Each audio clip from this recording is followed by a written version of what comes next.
El tiempo no espera a nadie. Le damos gracias a Dios, qué bueno que nos permite comenzar un mes más, aunque nosotros lo empezamos ya desde el miércoles con una buena celebración. Y le damos gracias que se nos alargó el mes de octubre, porque realmente el último domingo fue el mero 31, pero estamos ya comenzando el mes de noviembre. Hoy es 7 de noviembre y nos da mucho gusto que podamos llegar a estas fechas donde ya todo empieza a prepararse para la gratitud hacia Dios que nos ha mantenido hasta aquí, y ya después de la gratitud que vendrá a fin de este mes, pues ya se vienen las actividades de fin de año, aunque los negociantes pues ya andan haciendo, yo creo que ya tienen hasta, se me hace que hasta de San Valentín del año próximo ya tienen productos ahí anunciados, porque ahora ya todo es puro negocio. Pero nosotros que no nos dedicamos al negocio, estamos aquí preparados para simplemente celebrar lo que hay que celebrar. Entonces ya está aquí el hermano Justino listo, ya está preparado con el tema, y vamos a orar para encomendar este tiempo en las manos del Señor. Póngase cómodo, prepárese, tenemos una lección y después tenemos una celebración más adelante. Ore conmigo, por favor. En el nombre de Jesucristo, Señor, abrimos el culto público en esta hora. Bendecimos a cada uno de los oyentes, bendecimos al hermano Justino que va a ser el expositor. Y Padre, gracias porque tu palabra es bendita y va a cumplir el propósito perfecto para el que tú la has dejado, para que sea la guía de nosotros en este nuestro caminar mientras tú nos prestes la vida. Gracias por este tiempo, bendecimos a cada uno de aquellos que lo van a ver aún en la repetición, y pedimos que el Espíritu Santo pueda traducir la verdad con poder a la necesidad de cada uno. Nos encomendamos en tus manos, te bendecimos, te damos la honra y la gloria en el nombre del Señor Jesucristo. Amén, amén. Muy bien, el hermano Justino se queda con ustedes.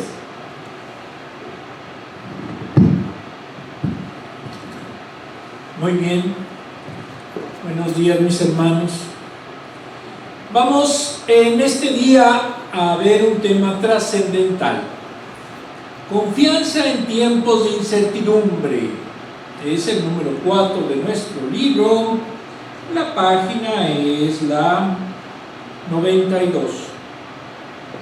Pero esta clase es básica porque nos va a dar una idea teórica de lo que es creer.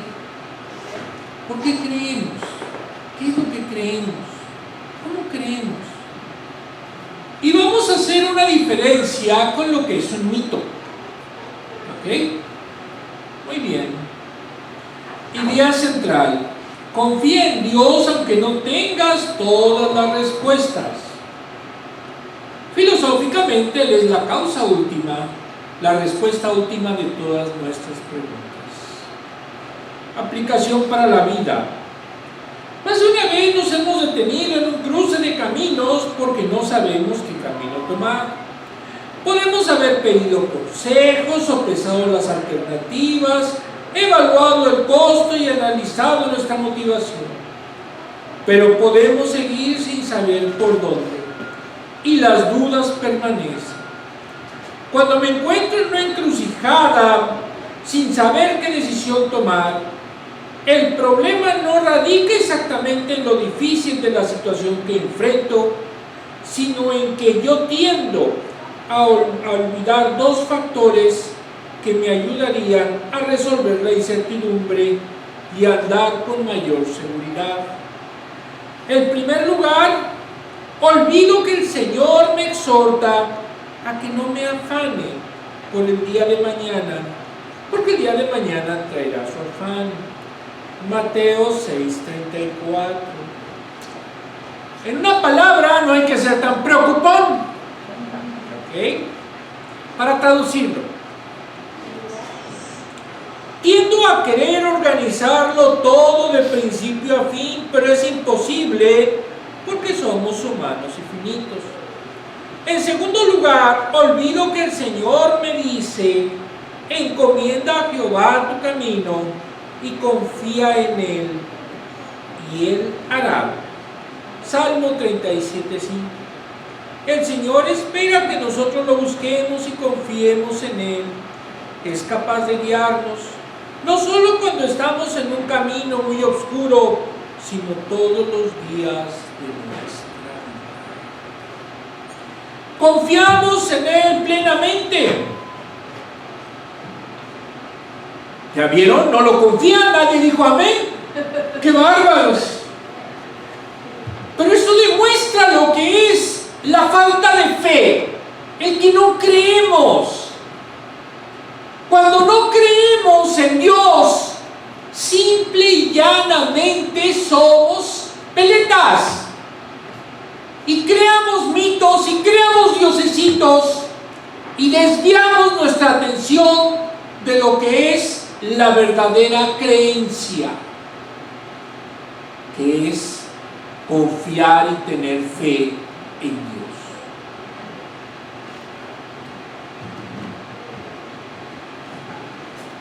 Advierto, esta clase quizás hiera sensibilidades, no es sin querer, es pura y mera coincidencia, ¿ok? Ay, chico, no quiere. No funciona el puntero, se me hace que ya no tiene pila.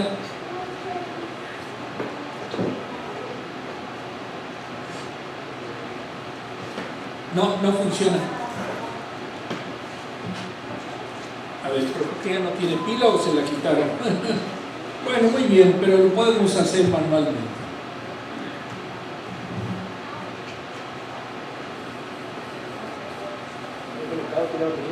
¿Mandé? ¿Está conectado? ¿Está puesto acá en el puerto?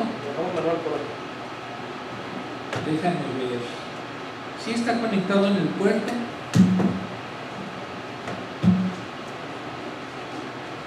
A ver, deja ver aquí.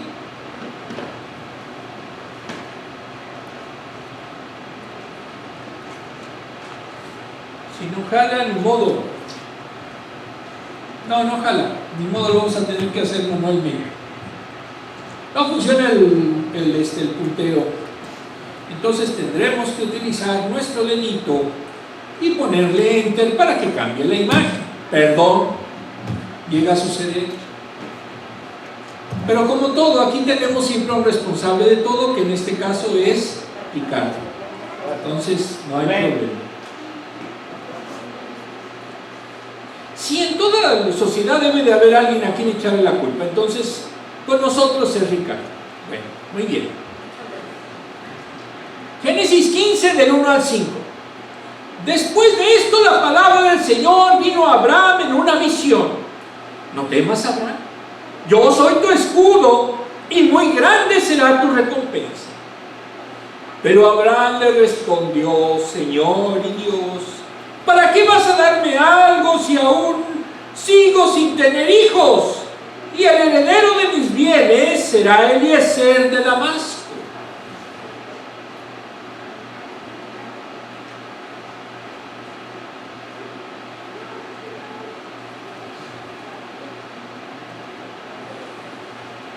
Como no me has dado ningún hijo, la herencia la recibirá uno de mis criados. No, ese hombre no ha de ser tu heredero, le contestó el Señor. Tu heredero será tu propio hijo.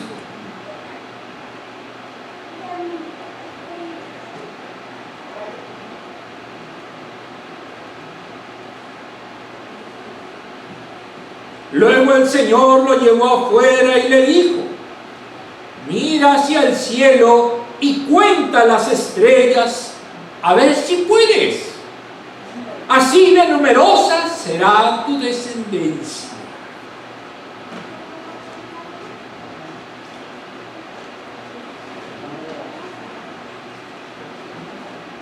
Quizás así era el cielo que vio Abraham. Traten de contar las estrellas. Y eso a simple vista. 50. No, en total se pueden contar más o menos 8,000 según lo que dicen. Se puede tomar.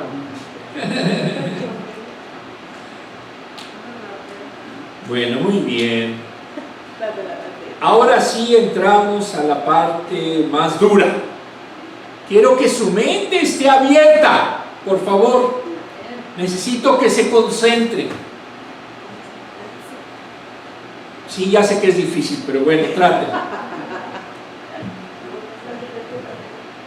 Creer en Dios. Vamos a ver a dos autores para que nos digan lo que es creer. Uno de ellos es William James. Considera que podemos estar pragmáticamente justificados a creer algo ante la ausencia de evidencia de su verdad. Lo pragmático es aquello que busca utilidad. Entonces, en otras palabras, lo que nos dice este autor es que es útil creer en Dios, aunque no tengamos evidencia de su verdad. ¿Alguno de ustedes ha hablado personalmente con Dios? ¿Lo ha visto? ¿Lo ha oído? No. Eso es precisamente, no hemos tenido una epifanía, esas son raras, y de hecho la Biblia registra muy pocas. Pero aún así le creemos y creemos en Él. Vamos a ver por qué. En los casos en que no tenemos evidencia preponderante a favor de una creencia, podemos recurrir a consideraciones pragmáticas, si consideramos que dicha creencia es una opción genuina, es decir, que sea una opción que es viva, trascendental y forzada. Una opción viva es aquella que me presenta una creencia a la que puedo dar un asentimiento genuino. Es trascendental si mucho depende de ella, si presenta una oportunidad única y sus consecuencias son irreversibles. Y es forzada si no hay opción de permanecer indiferente. Si no se elige creer, la opción es no creer. Entonces, el hombre tiende a crear dioses con D minúscula y mitos, y a ellos adorar. Algunos, por ejemplo, dicen: mis pastillas maravillosas me protegen de todas las enfermedades y yo soy inmune a todo. Soy casi un superhéroe. Y entonces ponemos a las pastillas y a nuestro físico, a nuestra constitución, como nuestros dioses. Hacemos nuestro propio mito. Pero es que la ciencia dice, la razón dice, la experiencia dice: no me importan. Lo que yo digo es lo que vale. Ese es mi mito, ese es mi Dios.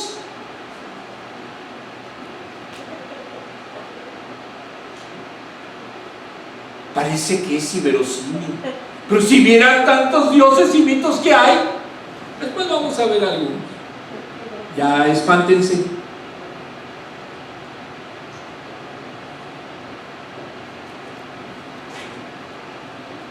Este mismo autor nos dice: con base en esto considera que la creencia religiosa es beneficiosa en esta vida, independientemente de sus promesas para la próxima. Sus estudios lo convencieron de que los creyentes religiosos son personas equilibradas, más felices y más virtuosas que los incrédulos.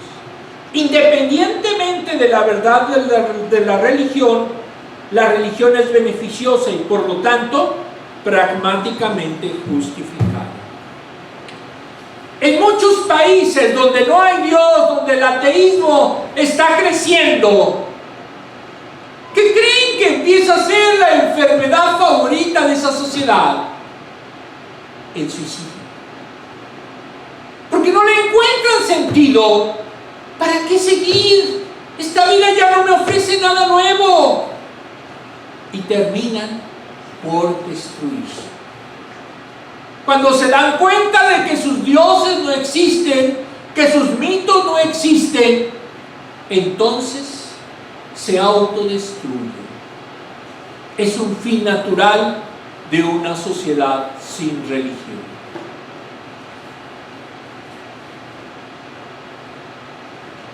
Bueno, vamos a ver otro autor.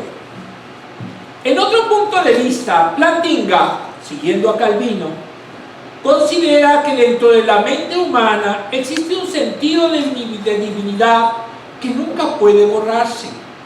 Está grabado en la mente de los hombres, el llamado sensus divinitatis, una disposición para formar creencias teístas en diversas circunstancias o estímulos que desencadenan el funcionamiento de este sentido de divinidad. De acuerdo a este autor y a Calvino, podemos nosotros tener en nuestra mente una parte en la cual innatamente, impregnadamente, nosotros tendemos a creer. Parménides hablaba, por ejemplo, de que en el ser humano está grabada la sabiduría y que lo que necesita es hacerla brotar. En este sentido, en la mente humana está grabada la presencia de Dios y necesitamos hacerla brotar.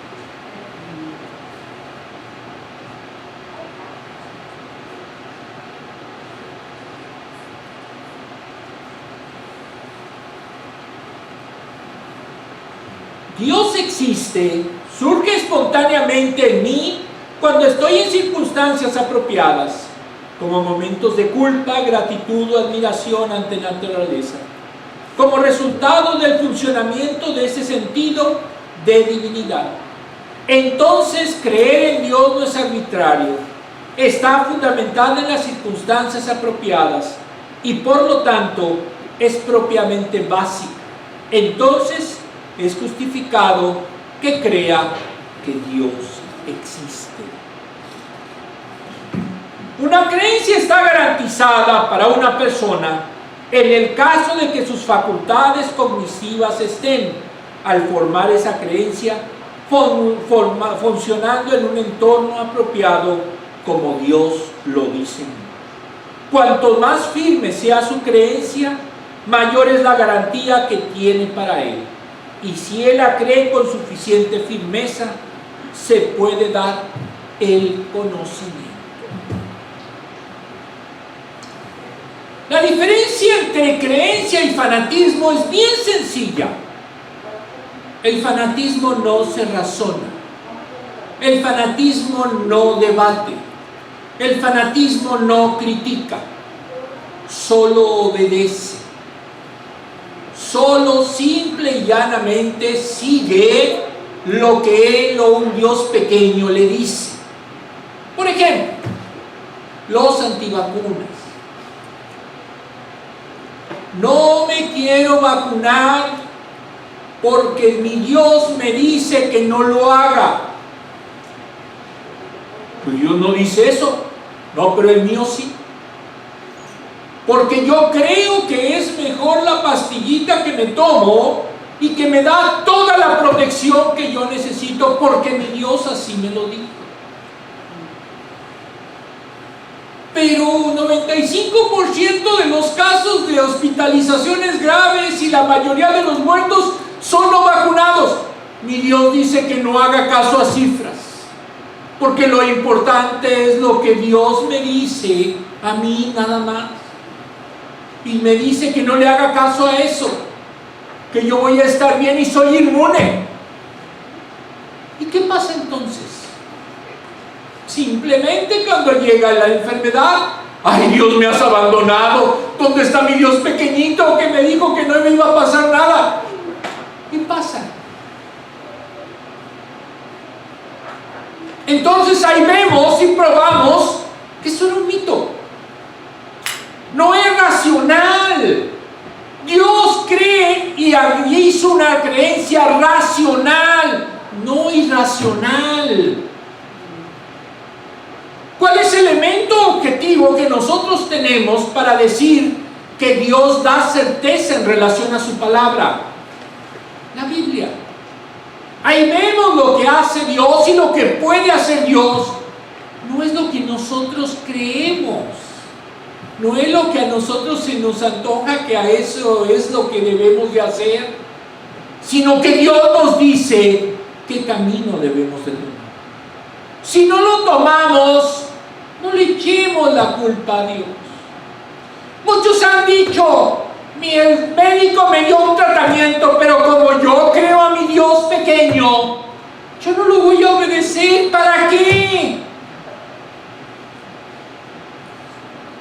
Si me dice TikTok, Facebook que hay uno mejor y alternativo, entonces ¿para qué el médico no sirve? Y cuando se agrava, ay Dios, ¿por qué me abandonaste? Porque ni siquiera oyó la razón, ni siquiera oyó un médico que le dice que estaba mal y que tenía que hacer un tratamiento. Pero reitero, tenemos mitos y dioses pequeños a los que le obedecemos antes que a Dios, o a la razón o a la lógica. Dios no es demente, Dios no es voluble, Dios es racional. Aunque muchos crean lo contrario. Dios no es de ignorantes, Dios no es de fanáticos, Dios es de seres pensantes que meditan en la palabra y encuentran en la lógica y la razón y el espíritu la manera de conducirse, no en caprichos, no en modas, no en mitos, no en dioses pequeños. No estoy enojado. Bueno, sí, un poquito.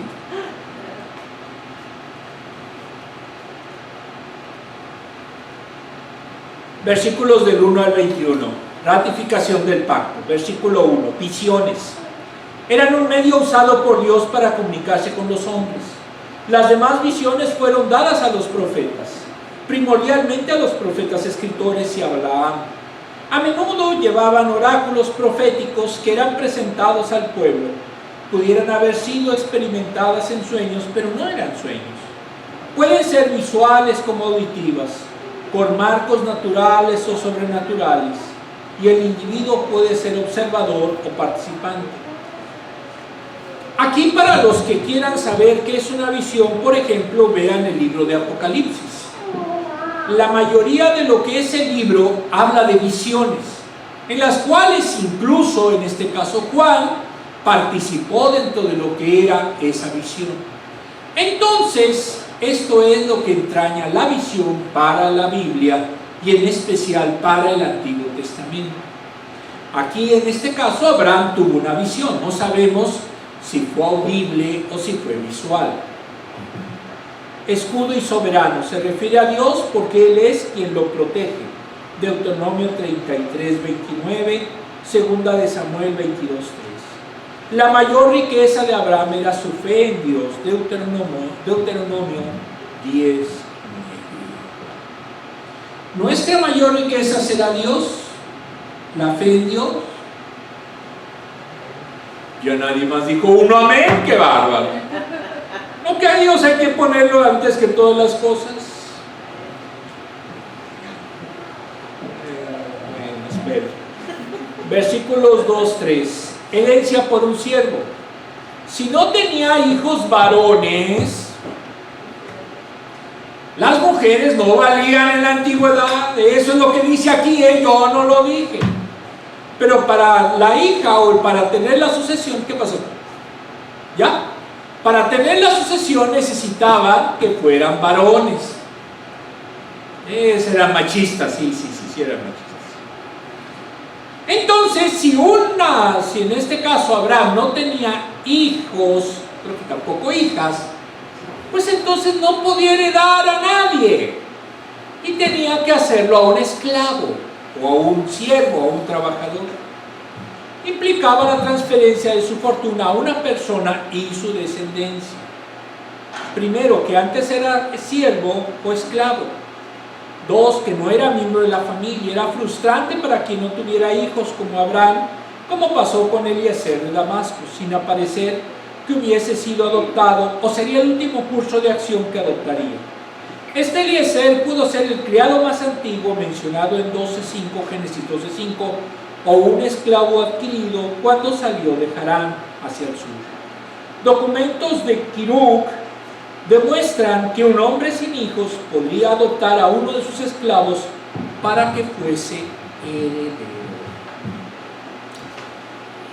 Entonces, la descendencia para el mundo antiguo y en especial para el hebreo era fundamental.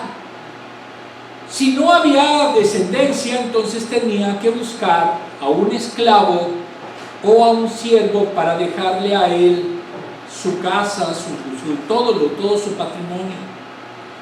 Imagínense lo que era la frustración aquí de Abraham, que era un chamacón de más de 70 años, su esposa andaba también por las mismas, donde ya biológicamente era imposible que pudieran procrear. ¿Ok? ¿Cómo se sentiría? ¿Feliz?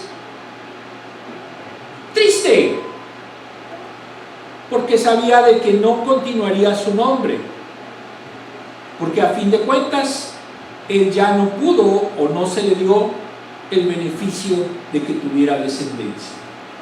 Versículos 4-5. En las noches oscuras del Medio Oriente se pueden observar claramente más de 8,000 estrellas. Esa promesa fue inicialmente cumplida en Egipto, Éxodo 1, Deuteronomio 1:10, Hebreos 11:12. Espiritualmente, todos los que pertenecen a Cristo son descendientes de Abraham, Gálatas 3:29.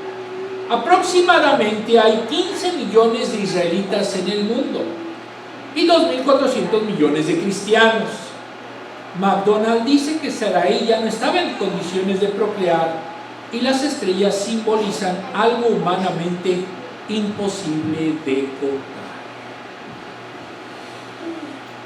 Cuando vemos las circunstancias de Abraham, le dijo a Dios: tú me podrás dar lo que quieras, pero yo quiero un hijo, yo quiero descendencia, porque no puedo encontrarlo, ni al tenerlo, ni al poder humanamente y racionalmente tenerlo. Entonces se lo voy a tener que dar a esta persona que era el esclavo o el criado. Entonces imaginen una casa en la que tiene una sirvienta o sirviente y como no tuvieron hijos, pues ni modo, ya les el ganó. ¿Les gusta la idea? Pues no, que es dramático.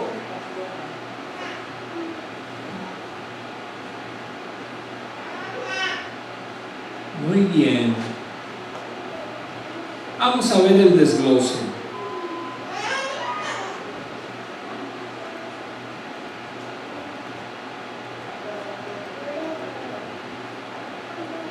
Primero, las circunstancias de Abraham no se calmaron después de la separación de Lot. Abraham logra rescatar a Lot de su cautiverio, armó su ejército, pero no vio que en el lugar donde vivían había conflictos, pero vio que en el lugar donde vivían había conflictos.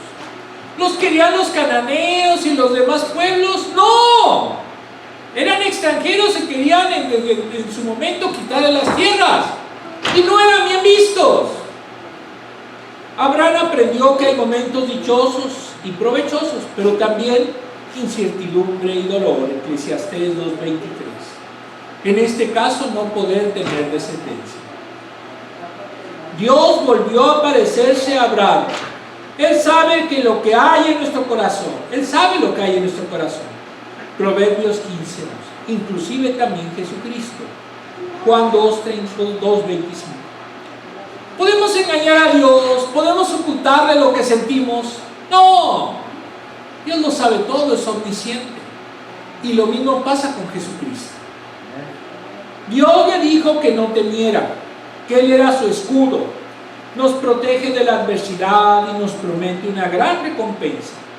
Debemos tener en mente no las circunstancias, sino confiar en Dios. Juan 16:33. Y aquí viene algo bien difícil. No puedo ya tener hijos, le dijo Abraham a Dios. Y Dios le dijo, si vas a tener hijos. ¿Qué creen? Racionalmente, que pensó Abraham. No, pues este Dios está medio mal. ¿Cómo me dice algo que es imposible? Humana y racionalmente no era posible. Es que en la actualidad ya puede haber mujeres que tienen 60 años y son madres. Pero estamos hablando de procedimientos muy especiales, muy costosos, por cierto, de tipo de fertilización artificial. Pero en aquella época no había nada de eso. En aquella época literalmente no existía la medicina como tal. Ya lo vimos la clase pasada. Entonces, para el pobre Abraham, pues simplemente era imposible. Ya, ven.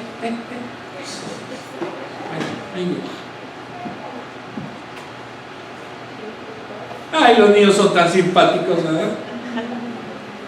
Por eso nada más los aguantan sus papás. Bueno, yo no dije nada.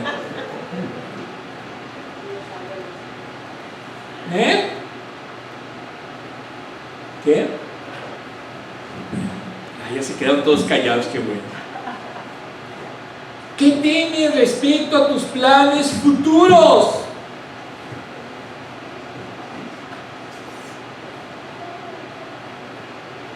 Muchos tenemos planes, pero pensamos que no los podemos realizar por X, Y, Z.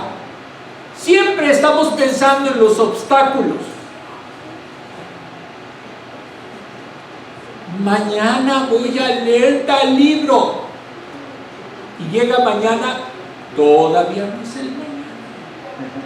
Mañana voy a ir a buscar ese trabajo. Todavía no llega ese mañana, etcétera.